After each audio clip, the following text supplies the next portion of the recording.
Lembaga Layanan Pendidikan Tinggi LL Dikti Wilayah 8 Bali, NTBN dan NTT menggelar rapat kerja daerah di Sanur, Denpasar. Rakerda membahas akreditasi, prodi baru dan sistem pembelajaran online.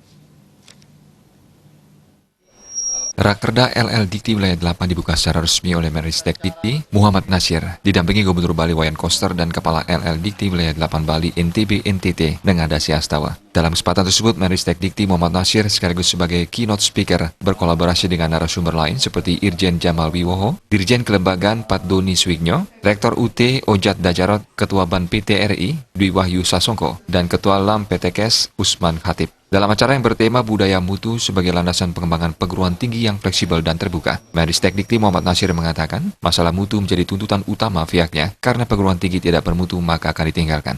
Begitupun sebaliknya, perguruan tinggi baik negeri maupun swasta yang menerapkan mutu akan dicari-cari masyarakat. Masuknya perguruan tinggi asing jangan dianggap sebagai ancaman, namun dipandang sebagai peluang berkolaborasi sebagai salah satu upaya untuk meningkatkan kompetensi kampus-kampus di Indonesia. Karena kampus asing yang diperkenankan masuk harus memenuhi sejumlah persyaratan, seperti prodi-prodi yang disediakan memang dibutuhkan dan mendapatkan izin dari Kemenristek Dikti.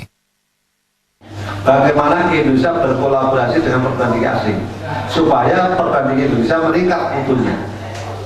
Mengapa itu harus kita lakukan?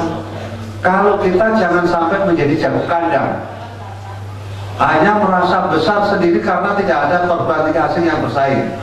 Tapi bagaimana kalau perguruan tinggi asing masuk untuk meningkatkan kompetisi kita, kompetensinya. Dan itu tidak semua bisa masuk ke Indonesia. Persyaratannya kami tentukan. Harus mereka berdiri di Indonesia adalah perguruan tinggi yang dibutuhkan oleh Indonesia. Tidak serta-merta mereka buka sendiri, belang sendiri. Harus izin Menteri Riset dan Pendidikan Tinggi. Itu yang pertama. Yang kedua, pada prodi-prodi yang dibutuhkan oleh Indonesia. Gubernur Bali Wayan Koster menyampaikan rencana berkolaborasi dengan perguruan tinggi karena perguruan tinggi merupakan aset terbesar dalam rangka mempercepat pembangunan di daerah. Kepala LL Dikti Wilayah 8, Nengadasi Astawa mengatakan, di Wilayah 8 terdapat 172 perguruan tinggi negeri dan swasta. Sementara acara tersebut dihadiri 171 rektor dari Bali, NTB, dan NTT. Ada 3 yang dibahas dalam rakerda ini adalah membahas akreditasi, membahas prodi baru, dan sistem pembelajaran dalam jaringan alias daring. Harapannya, rakerda ini menghasilkan rumusan membangun perguruan tinggi yang lebih terbuka, lentur, dan fleksibel untuk menghadapi tantangan di era digital. Seluruh perguruan tinggi yang mau mengajukan prodi baru tahu betul tentang bagaimana mekanisme dan cara untuk mengajukan prodi baru sehingga tidak lagi mereka terhambat oleh hal-hal yang tidak penting begitu kan. Lalu kalau harapan kita untuk yang output dari akreditasi bagaimana perguruan tinggi prodinya yang akreditasinya B menjadi A, yang B menjadi A, yang C menjadi B, yang akreditasi minimum menjadi C.